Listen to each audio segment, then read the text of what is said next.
Hello guys, আসসালামু আলাইকুম। আশা করি সবাই ভালো আছে। আজকে নামলাম পিকে নামের পর দেখি কিলমিল গিয়ে থেকে আশা করি আপনাদের দয়া আমিও ভালো আছি। তো আমি বক্সটা করলাম, দেখা যাক কি গান পাই। P90 আর অক্সার নিয়ে আমি আর উজি নিয়ে নামলাম, দেখা যাক। তো আমার টিমে একজন মারা গেছে, যে আমার নিজের কারণে গুলি বনে আর উপর থেকে মারতেছিল। মানে আমার টিমমেটকে আমি রিভাইভ দেওয়ার দরকার, কারণ সামনের দিকে যেতে হইব। পরে রিভাইভ দিতাম, যা আরেকজন নিয়ে এসে বলবো। দেখা যাক আমি রাইট নিলাম, দেখা যাক পারি কিনা। এই যে মারা গেল, এই যে বটের কাছে মারা গেল, এই যে ডাউন। তো কিল চুরির প্লেয়ার অনেক আছে, তাই আমি কিলটা নিয়ে নিলাম। তো আমার টিমমেট সবাই মারা গেছে, তো আমি তো ভাগতে হইব, দেখি ভাগতে পারি কিনা। আপনারা দোয়া করবেন ম্যাচটা বুঝে আনতে পারি। তো আমার টিমমেটগুলো ভালো প্লেয়ার, কিন্তু হঠাৎ করে মারা গেল কেন বুঝতাম পারলি না, গান টান পাই নাই। তো দেখা যাক গাইজ, তোমরা যখন জুন পুশ দেখবা বা জুন পুশ নিবা, তাহলে কয়েকটা ক্যারেক্টার নিবা। মাশরুম ক্যারেক্টার নিবা, গাড়ি ক্যারেক্টার নিবা, এসপি ক্যারেক্টার নিবা। এই ক্যারেক্টারটি তোমরা জুন পুশ দিতে পারবা। আর দু একটা ভালো গান হয়েছে। আর যারা জুন পুশ দেয় তারা এই যে আমার আবার শর্ট করলো, তাহলে আমি ভাগতে হইব, কারণ আমার টিম মেম্বার বলতেছিল বেগে যাও, তাই আমি ভাগতেছিলাম, কারণ তাদেরকেও আমি রিভাইভ দিতে হবে। তো যেটা বলতেছিলাম, তোমরা এই ক্যারেক্টারটি নিয়ে জুন পুশ দিতে পারো। আর জুন পুশেরা কখনো কিল করতে পারে না, কারণ তারা জুনের ভিতরে থাকে। আর আমি ভাগ্য খারাপ এক কিল করলাম, তারপরে দেখা যাক কিল করতে পারি। তো গাইস, আমার তো 900 টোকেন আছে, দেখা যাক আমি রিভাইভ দিতে পারবো কিনা। যদি এনিমি ধরে তাহলে কিছু করার নেই, যদি রিভাইভ দিতে পারি তাহলে ইনশাল্লাহ বুয়া আনবো। তো গাইস, এনে কয়েন আছে, আমি নামলাম না। যদি এনিমি থাকে তাহলে আমার শেষ। আবার কিন্তু আমি রিভাইভ দিতে পারবো, কিন্তু যদি এনিমি থাকে তাহলে শেষ। তাহলে আমি সামনে চলে আসলাম, সামনে আসা পারলি শোনে আমি রিভাইভ দিব, কারণ এনে রিভাইভ দিলে সেভের রিভাইভ জুন যাব, কারণ এনে কোনো এনিমি থাকার সম্ভাবনা নাই। তোর আমি এসআসি পেয়েছি, এই যে আমার সাথে খেলা করতেছে। এসআসি পেয়েছি, এসআসি উঠে নাই ব্যাগে, কেমনটা লাগে। যখন উঠছে, তো আমার আরেকজন টিমে রয়েছে, তারে আমি রিভাইভ দিতে হবে, তাই আমি কয়েন খেতে চলে যাব এখন। তো ফাইনালি কয়েন আমার সামনে দেখা দিচ্ছে, তাই আমি চলে যাচ্ছি কয়েন খাওয়ার জন্য। এই গাড়ি যে স্কেলার করা, এই যে কয়েন খাওয়ার জন্য চলে আসলাম, কয়েনটা খেয়ে রিভিউটা দিয়ে দিব। আবার চলে যাচ্ছি পারমিশনও। তো গাইস, আমি নতুন ইউজার, তো আমার জন্য সবাই সাবস্ক্রাইব করে দেবেন, আমার পাশে থাকবেন আপনাদেরকে ভালো ভালো ভিডিও দেওয়ার জন্য। তো ওদেরকে রিভিউ দিয়ে দিচ্ছে, তো আমি ফ্রি বক্সটা খুললাম, তো দেখা যায়।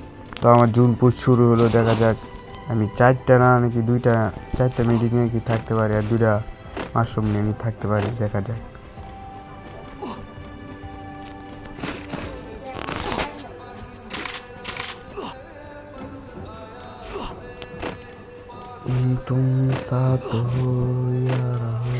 সবাই নিজেরা টিম নিয়ে খেলবেন গেম, তাহলে ভালো খেলতে পারবেন। সবাই নিজেরা টিমমেট নেবেন, বা এলাকার টিমমেট নিয়ে, হয়তো হয়েছে বট হোক, তার কোনো সমস্যা নেই। নিজেরা টিমমেট বানিয়ে নেবেন, ভালো একটা টিমমেট বানিয়ে নেবেন, তাহলে ভালো খেলতে পারবেন। কারণ এমনি যে আপনি এমনি স্টার দেন, তাহলে আপনি কিছুই করতে পারবেন না, হঠাৎ করে মরে যাবেন, শরীরে আরও রাগ উঠবে। তো গাইস, আপনারা নিজেরা টিমমেট বানিয়ে নেবেন। টিমমেট বানিয়ে নিয়ে লাভ কি জানেন? আপনি মারা গেছেন, ওর সাথে সাথে আপনাকে যেমন আগে রিভিউ দিয়ে দিই। তো তেমনি আমার টিমমেট সবাই মারা গেছে, তো আমিও বেঁচে আসছিলাম, তাই আমার টিমমেটকে রিভিউ দিচ্ছি। এখন আমরা ফুল টিমমেট আছি। জুন পুশ মানে জুনের ভিতরে থাকতে হবে। জুন পুশ মানে ক্যারেক্টার নিয়ে থাকতে হবে। জুন পুশ মানে রিভিউ দিয়ে দিতে হবে, এরকম। তারা 3জন খেলবে, আপনি যে জুন পুশ দেন আপনাকে রিভিউ দিয়ে দিতে হবে, তারা কয়েন খেয়ে জমে দেবে। তো গাইস, আমার জুন পুশ অনেক দূরে চলে যাচ্ছে, দেখা যাক আমি টিকতে পারবো কি না। তো আমার এসপিও আস্তে আস্তে ধীরে ধীরে কমতেছিল, দেখা যাক। তো ছোট্ট একটা রিকোয়েস্ট থাকবে আপনাদের জন্য, আমার চ্যানেলটা সাবস্ক্রাইব করে দেন এবং ফলো করে দেন ফেসবুক থেকে দেখলে। ভালো করে দেখতে থাকেন কীভাবে জুন পুশ দিই আমি, না দেখলে মিস করবেন। লাস্টে তো মজা আছে, এখন কিছু নাই, ফিল নাই, তারপরে মজা আছে লাস্টে দেখে। ই ক্যারেক্টারটা যার কাছে আছে ভালো, গাড়ি ক্যারেক্টার অনেক ভালো। গাড়িটাতে আপনি পানির উপরে চালাতে পারবেন, তবে এটা চলে ভালো। তো এই যে আমার ইপির আগে যে গাড়ি ক্যারেক্টার, এটা দেখলাম অনেক বাড়তি ডগ জ্বলতেছে। তো সবাই গাড়ি ক্যারেক্টার নিবে, ইপি ক্যারেক্টার নেবেন, মাশরুম ক্যারেক্টার নেবেন, আর যে কোনো একটা ডগ মগ নিলেই চলবে, যে কোনো একটা প্যাডমেট। আর এসপি ক্যারেক্টার নিবেন, যেটাকে বলা হয় কে ক্যারেক্টার। তো আমার টিমমেটকে আমি রিয়েভ দিয়ে দিতেছিলাম, দুইজন ডাউন হয়ে গেছে, দেখ এরা ডাউন হওয়ার সাথে সাথে আমি রিয়েভ দিয়ে দিব।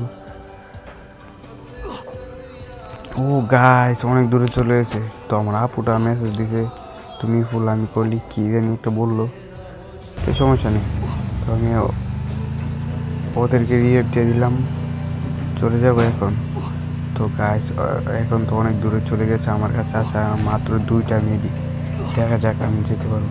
তো আমার টিমে আরেকজন ডাউন হয়ে গেছে, তো সে মারা গেছে, দেখা যাক। ও গাইস আমি কীভাবে যাবো এত দূরে, দেখা যাক। আমার কাছে আছে আর মাত্র একটা মেডি, তো আমার এসপিও আছে মাত্র 130, 128, 126। তো গাইস দেখা যাক আমি যেতে পারি কিনা। আমার এসপি আর মাত্র 45 এসপি বাড়তেছিল। ও গাইস আমার তো সুপার মিডিয়া আছে, তা মনেই নেই। তো আমার কাছে 3টা সুপার মিডিয়া আছে, দেখা যাক আমি যেতে পারি কিনা। ও গাইস আমি ফাইনালি চলে আসলাম একটি সুপার মিডিয়া। এই বোর্ডের বাচ্চারা দিয়েছিলাম শর্ট, লাগে নাই, কিছু করার নাই। তো এই গাড়ি ক্যারেক্টারটা, এই গাড়িটা আমি ফল দেখাচ্ছি পানির মায় কীভাবে চলে, পানির মায় চাক্কা আলগে গেছে। তো দেখাচ্ছি আপনাদেরকে, ওয়েট আমার সাথে থাকেন, না দেখলে মিস করবে। যারা বিয়ারও পুশ দেয় বা জুন পুশ দেয় তাদেরকে বলবেন, আর যারা কিল করবেন বা পুশ দিবেন না তারা অন্য ক্যারেক্টার নেবেন, যেরকম হুকুম ক্যারেক্টার নেবেন, ইপি ক্যারেক্টার নেবেন, এইসব ক্যারেক্টার নেবেন। কারণ এইসব ক্যারেক্টার নিয়ে আপনারা জুন পুশ দিতে পারবেন সুন্দর করে, কারণ আপনারা এনিমি বুঝবেন না, আমি যে হুকুম হয়ে যান। তো গাইস ফাইনালি একজন ছাদের উপরে দেখতেছিলাম, ও আমার মেয়ের আমি গুলি করতেছিলাম, মাথা ঠিক নাই। জুন পুশ দিলে তারা কোনো মতে এলে আয়। তো গাইস দেখা যাক, আমার মেয়েরও ওই যে আমার সাথে একজন নামতেছে, দেখা যাক কিলটা নি পাই। তো গাইস আমার মেয়ে কিলটা নিয়ে নিল, থাক কিছু করার নাই। তো গাইস এইমাত্র আপনারা ফলটা দেখবেন, গাড়ির ফলটা কীভাবে পানির মধ্যে চলে। কারণ বেশি দূরে যাবেন, এই যে দেখবেন চাক্কা দিয়ে গেছে পানির মধ্যে। আর যারা রিভাইভ নেবেন এই গাড়িটা নেবেন, কারণ পানির মধ্যে চালাতে পারবেন, এনিমি আপনাকে দেখবে না। তো গাইস আমি দিই হেডশট নিয়ে দিতে পারি, ট্রেনিং আমার দেখাচ্ছে লোকেশন। তো ফাইনালি আর মাত্র রয়েছে 8জনের মধ্যে আমরা আছি 2জন। তো গাইস আমার 4 বাজ দিয়ে দেখা যাক কি গাইস আমার স্পিনে দেখা যাক। তো শিট মারা গেলাম। তো গাইস দেখা যাক আমার টিম মেম্বারের মধ্যে একজন আছে, দেখা যাক ওর কাছে আছে শর্টগান, SBDY আছে, দেখা যাক। আর মাত্র 4জন আছে, ওরে বলতেছিলাম এখানে থাকতে, তো ও বের হয়ে গেল। দেখা যাক আজকে কি বুয়াটা হয় কিনা। গাইস ও গাড়ি নিচে, দেখা যাক ও ঘুরতে পারিনি। তো গাইস গাড়িটা ফুটিয়ে ফেললো, এনিমি কিছু করার নাই, দেখা যাক। ও শিট রিস্পি কমে যেতে। তো তবে ডাউন, কিলটা নাও ভাইয়া। আমি ওরা বলতেছিলাম ভাই কিলটা নিতে, ও সুন্দর করে কিলটা নিবে। তো আরেকজন যেন উকুমে চলে আসতেছে, আপনারা কি গাইস দেখছেন? এই যে গুলওয়ালের ভিতরে চলে আসছে, এই যে গুলওয়ালের ভিতরে পড়ে যাচ্ছে, আরও এই যে পুরো স্কোয়াড খেয়ে দিল। আর মাত্র গাইস 2জন, দেখা যায় বুয়া টিমে আছে, আমার টিমে কি পারবে? তো গেমিং তুমি দেখাও যে বুয়াটা নিচ্ছে অন্তত। তো গাইস 120 ড্যামেজ খেয়ে ফেললো। দেখা যাক। ওরে বলতেছিলাম লাশ না দিতে, কারণ এই যে বুম দো ভাইয়া, বুম দো। ওরে বলতেছিলাম বুম দিতে, দেখা যাক ও কি এর কাছে বুম আছে। তো গাইস ও ফুললি বুম দিয়ে দিতেছিল। ও গাইস এনিমি বের হয়ে গেছে, আপনারা মনে হয় দেখতে পাচ্ছেন, আমি দেখে ফেলেছি। ও ওই যে ভাঙ্গা গুলোলের ফাটা গুলোলের মধ্যে এনিমিটা, এই যে মাথাটা বার করছে। গাইস দেখা যাক আজকে কি বুয়াটা হয় কি না। বুয়া না হলে তো গাইস কিছু করার নাই, কারণ আমি যদি থাকতাম তাহলে নিশ্চিত বুয়া আসতো, কারণ দুইজন থাকতাম। গাইস ও কি ক্যারেক্টার নিয়ে এলো, তো বুয়া ও পাইলো, তারপর সমস্যা নাই। কীভাবে বুয়াটা হয়ে গেলো বুঝলাম না। তো গাইস আমার জন্য সবাই দোয়া করবেন, আমার চ্যানেলটা সাবস্ক্রাইব করবেন ইনশাআল্লাহ।